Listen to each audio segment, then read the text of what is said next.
Oke, teman-teman semua, hari ini kita akan bahas tentang pelajaran fisika kelas 12 yaitu gaya Lorentz ya.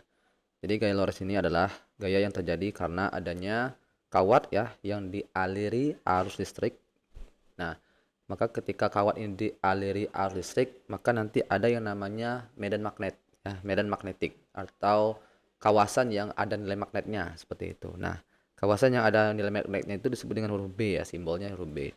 Nah, maka nanti kalau kita letakkan sesuatu lah di sini, misalnya kita letakkan sesuatu di sini, maka dia nanti akan mengalami gaya ya, baik itu gaya dorong ataupun gaya tarik. Nah, F ya, dia akan mengalami F seperti itu. Dan yang mempengaruhi nilai F ini juga selain nilai arusnya, selain nilai medan magnetnya, juga panjang dari kawatnya ini. Maka gaya Lorentz ini bisa kita rumuskan jadi F sama dengan B dikali I dikali L. Ya, di mana F itu adalah gaya Lorentz. Nah, satuannya adalah Newton. Kemudian B itu adalah kuat medan magnet. Satuannya adalah Tesla. L adalah panjang kawat. Oke, panjang kawat satuannya meter ya. Baik, saya kasih contoh. Misalnya gini, diketahui sebuah kawat ya dengan panjang L sama dengan 20 cm dialiri listrik sebesar 0,4 ampere, di mana nanti akan mengalami kuat medan magnet sebesar B yaitu 2 kali 10 pangkat 2 Tesla. Pertanyaannya, berapakah gaya yang dialami oleh sesuatu yang diletakkan dekat kawat tersebut seperti itu ya.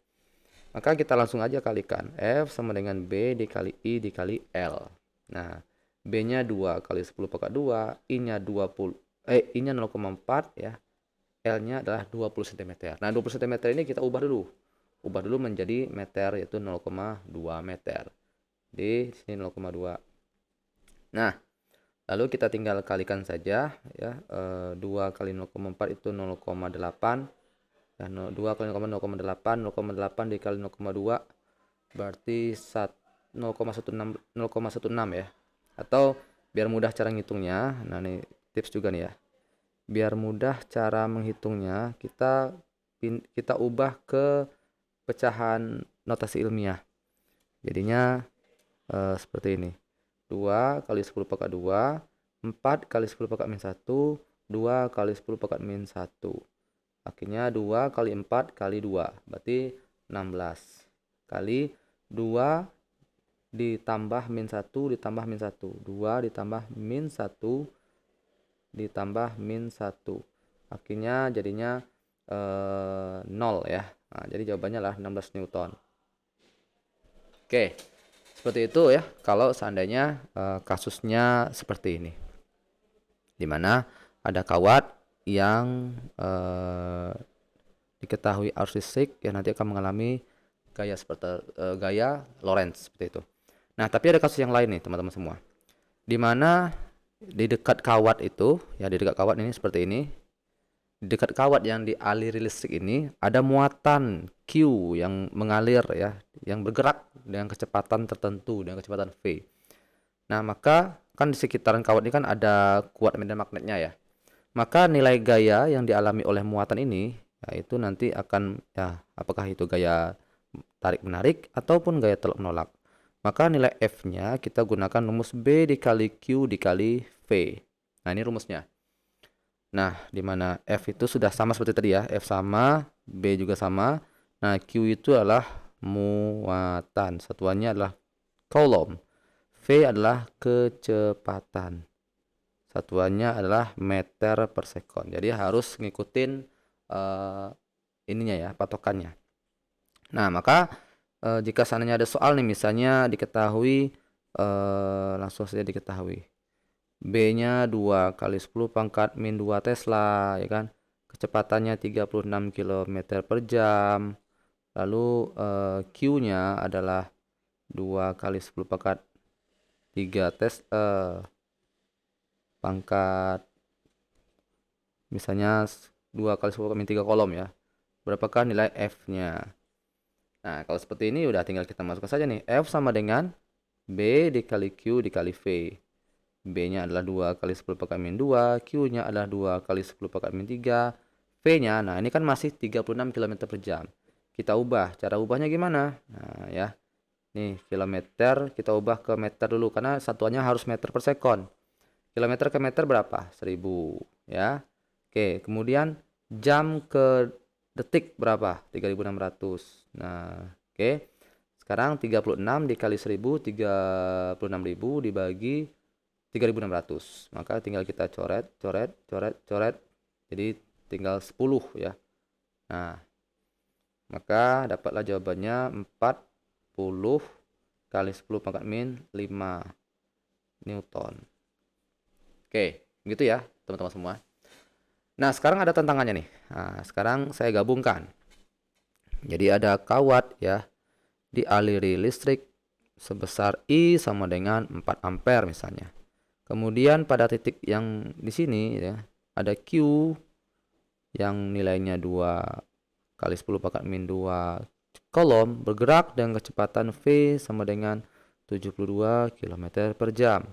Nah, jika jarak di sini adalah 3 mm, berapakah nilai F yang terjadi pada muatan tersebut? Kalau seperti ini ya, kita kan bingung nih, kok tiba-tiba ada R. Sementara R selama contoh yang tadi nggak ada nih. Kenapa ada R-nya? Nah, jadi kita lihat rumusnya ya. Kita pakai rumus yang mana nih? Nah, saya kasih clue ya. Kalau kita menggunakan rumus BQV, nah itu kalau diketahui V kita pakai rumus yang ini. Tapi kalau ini kalau diketahui L, nah kita pakai rumus yang ini. Atau ya boleh L ya. Nah, maka kan ini kan ada R. R itu apa gitu kan? Nah, tapi di sini diketahui V nih. Kalau udah diketahui V, kita bisa langsung tebak. Rumusnya itu adalah B dikali Q dikali V. Nah, maka tinggal kita masukkan nih ya. B. Nah, B-nya belum diketahui nih, tapi pada apa namanya? Pada konsep yang lain, kita bisa dapetin bahwasanya kuat medan magnet yang terdapat pada sebuah kawat yang dialiri listrik itu pada jarak tertentu R, kita bisa menggunakan rumus B sama dengan mu 0 I per 2V per R. Nah, ini ada pada video yang lain ya. Nah, maka kita masukkan ke rumus mu 0 dikali I per 2V R. Kemudian atau sini aja deh. Saya kalikan di sini saja. Saya masukkan di sini ya. Jadi mu 0 itu nilainya 4V kali 10 kali 7. Ini udah baku ya, angka baku. I-nya adalah berapa diketahui? 4 ya. 4. Kemudian 2V dikali R. R-nya 3 mm. Ini kita ubah menjadi 3 kali 10 pangkat min 3 meter. 3 kali 10 pangkat min 3. Ini coret. Oh, ini aja deh.